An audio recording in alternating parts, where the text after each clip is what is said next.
Good morning, everyone.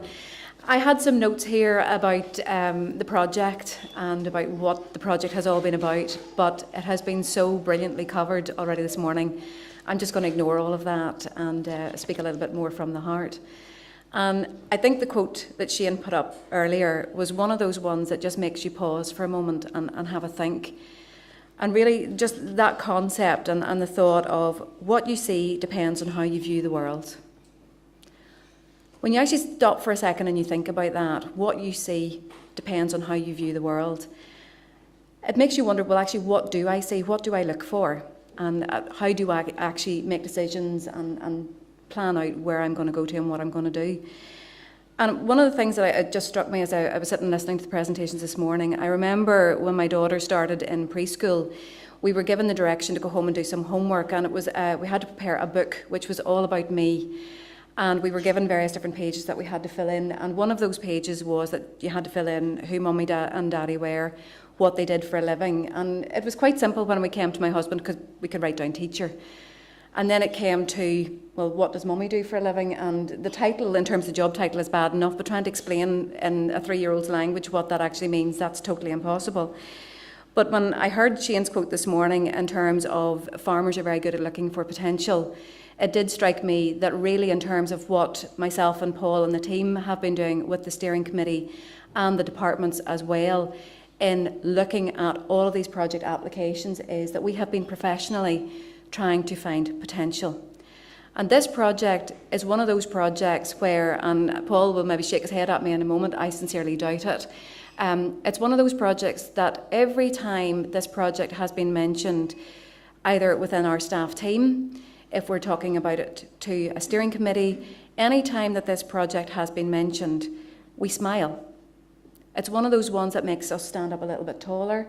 It's one of the projects that makes us proud to be doing and dealing with the bureaucracy and all of the mechanics of European funding, which is not always easy.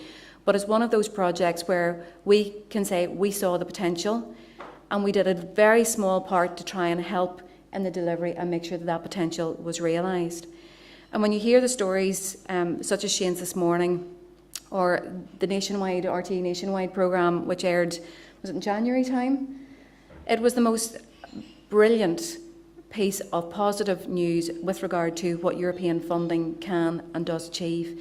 Because the Interreg 4A programme, you sort of think, well, why would Europe be interested in financing projects such as this?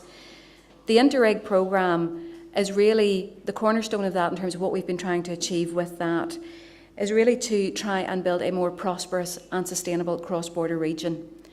And when you look at the SEUPB project, not only, and we've heard quite a bit from Shane this morning and from others with regard to the health benefits for the participants, but coming from a small farm, rural background myself, and even from that nationwide piece, it was very obvious that there's very real and tangible benefits for the farmers as well who've been involved in the project.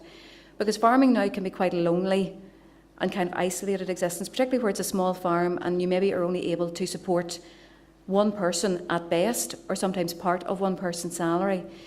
And you get to the stage where, for me certainly when I go back down home, you do wonder, have we lost that sense of community?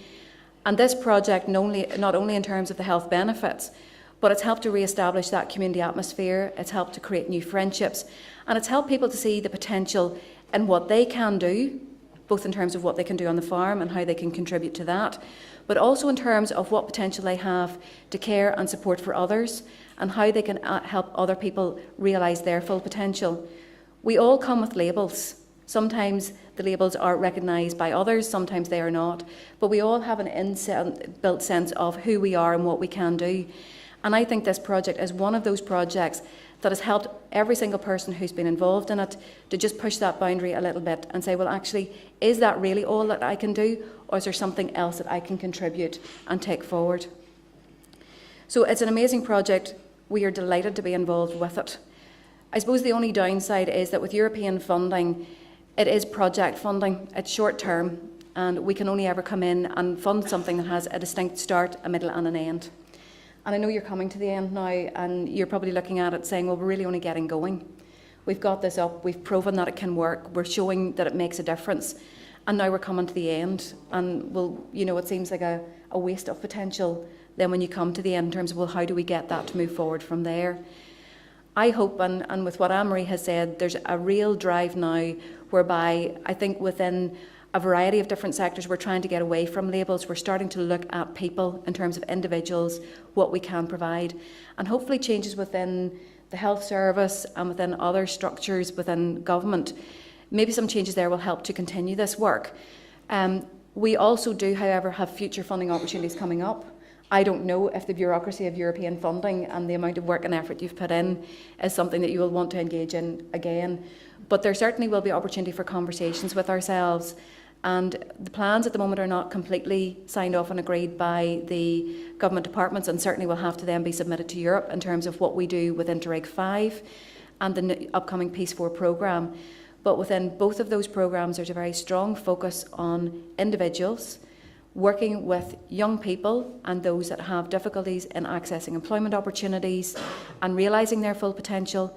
And within the Interreg programme, there's a strong focus on environment and also on healthcare. Now, we're waiting for all of that to be finally approved, and we would hope that we'll be able to open those programmes for application sometime in the spring of 2015. So it's not it's not an immediate thing, but there are certainly future opportunity there. But I would certainly strongly encourage you to keep talking to everyone, keep selling the benefits of this project. You have the most amazing ambassadors. One has already spoken here this morning. You have many others who've been involved as well. Use those ambassadors to go out there, sell what this project can do, because its benefits certainly justify the cost, the time and the effort that have been put into it. And I would just like to congratulate each of the organisations and all of those individuals who've been involved in it, because you really have done something that is truly special and amazing in terms of delivering change for everyone that's been involved. Thank you.